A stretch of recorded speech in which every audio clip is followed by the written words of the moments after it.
Hey guys, for today's vlog, idiom practice, rain on someone's parade. Guys, I will share you in the past about I feeling jealous of my success of my colleague. In the past employment, I found myself struggling with the tendency to rain on someone's parade out of jealousy.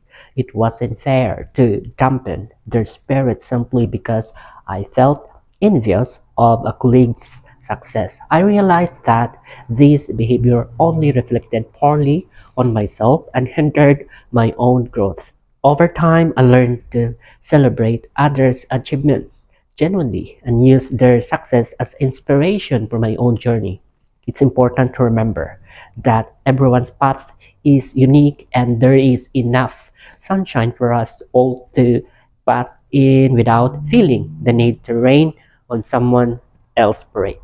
That's it guys for my mini vlog for today. The idiom practice rain on someone else's parade. Bye guys.